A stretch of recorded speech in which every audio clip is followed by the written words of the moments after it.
Hello guys. Time to do the cabin air filter. I wish I would have known this particular car had it way before, but I didn't know the Mexican models had it. Um, Same part number as the US models, 2018 and up. Just want to, if you guys haven't done it, I suggest you do it. Once every year and a half or two, depends where you live.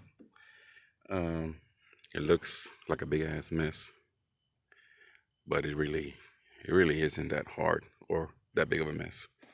But you want to start off by removing your bezel on your shifter.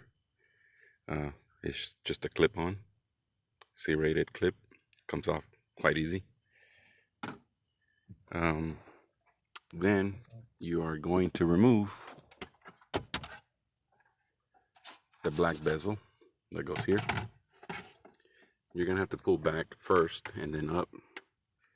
As you can see, there's the clips just kind of, they're not that strong, but they're firm.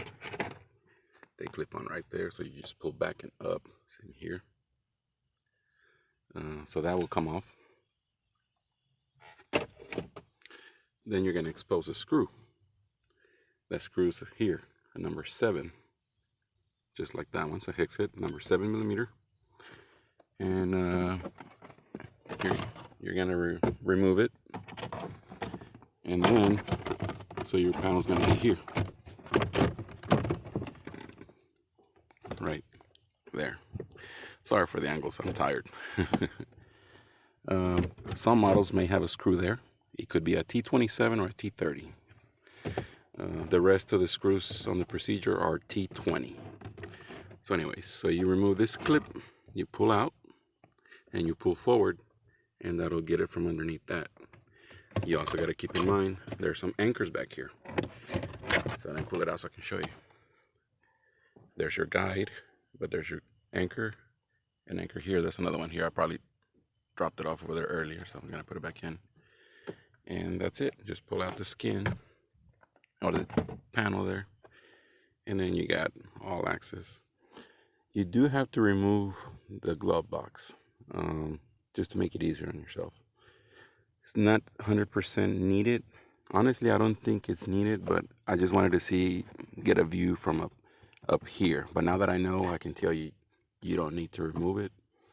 But if you do, please verify that you have a real hinge or a snap-on type. This one has a hinge. So you got to remove this pin on both sides, here and here. Remove them with a screwdriver. They come out real easy. And then you can remove the glove box out. So don't make the mistake. Not a lot of cars have a hinge, but some are just snap in, snap out. This one has a hinge. Then you obviously press the tabs on each side to get it out. Just press them in. They're flexible enough. You also have, your model may have it or may not.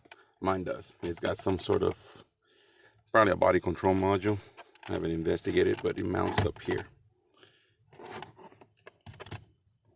So you remove the screw that holds it, and this little snap clips come right out. Then you can access your air filter box here, right here.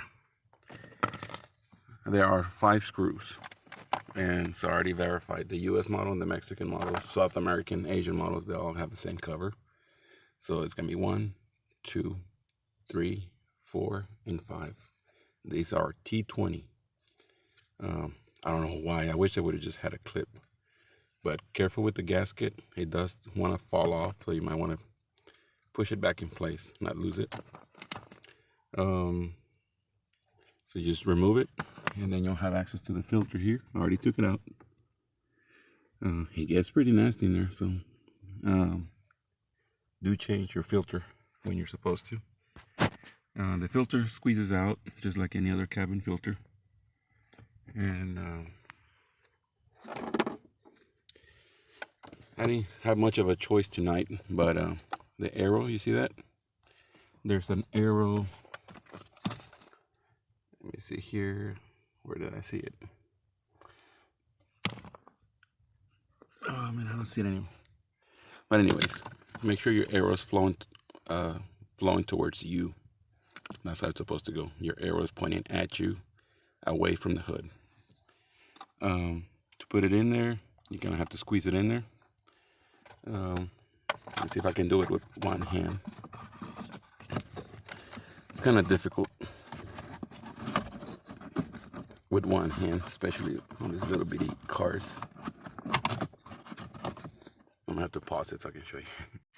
Yeah, you definitely need two hands, especially if you're on the tall side, on the big side. But this is what it looks like. You want to take a look. A lot of people don't realize, but your filter will crease if you manhandle it too much. But we want to make sure that it's nice and flat to get the full seal. See that?